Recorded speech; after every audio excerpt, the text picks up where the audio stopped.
to arrest me. Yes, arrest me. What is this keeping me for 3 hours here on 25th day of my hunger? You all are harassing me. Yes, you. If I die of stress, it will be your responsibility. What does it want? आप लोगों को बदतमीजी कर रहे हो, order लेके आओ. हाँ? Please open. I'm going. Arrest me if you want. Delhi की तपती धूप में बैठकर ये सब करने के बाद क्या मुझे किसी से कैरेक्टर सर्टिफिकेट लेनी होगी कि मेरा अनशन कितना पवित्र था? मैंने तोड़ा तो किसके हाथों तोड़ा, उसके हाथों क्यों तोड़ा, इसके हाथों क्यों नहीं तोड़ा, क्या डील हुआ, क्या सौदा हुआ, ये सब मुझे जवाब देना होगा।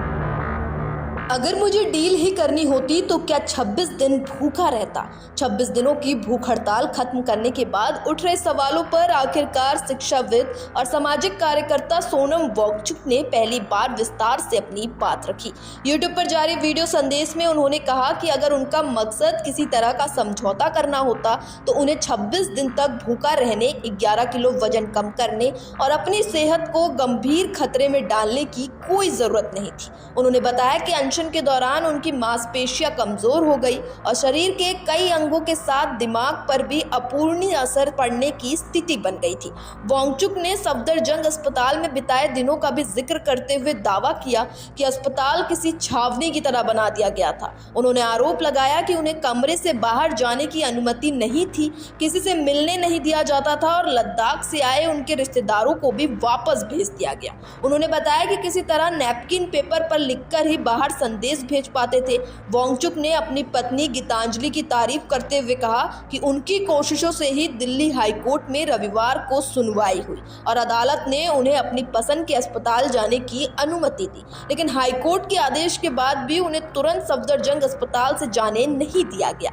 वांगचुक ने केंद्रीय मंत्री जेपी नड्डा और जितेंद्र सिंह से हुई मुलाकात का भी खुलासा किया। उन्होंने बताया कि 21 जुलाई की रात मेदांता अस्पताल में दोनों मंत्री उनसे मिलने पहुंचे, जहां उन्होंने साफ कहा कि वो बिना शर्त अनशन खत्म नहीं करेंगे।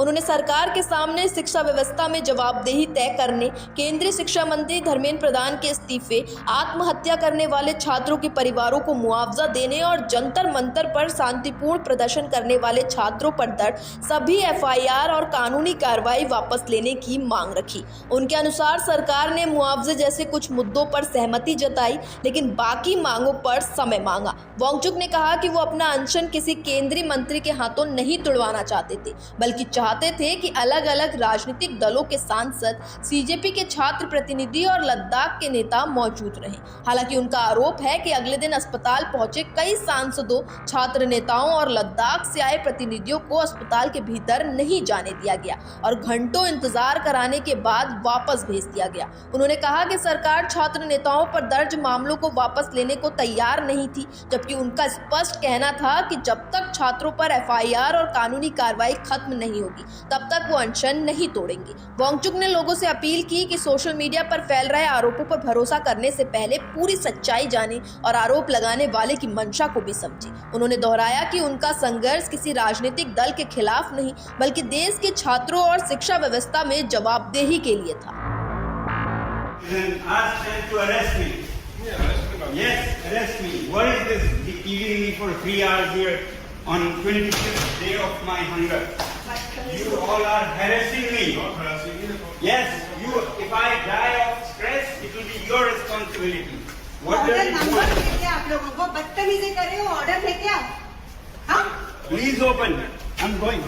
Arrest me if you want. दोस्तों, ये वीडियो मैं थोड़ा दुख और थोड़ा हैरानी, थोड़ा गम और गुस्से के साथ बना रहा हूँ।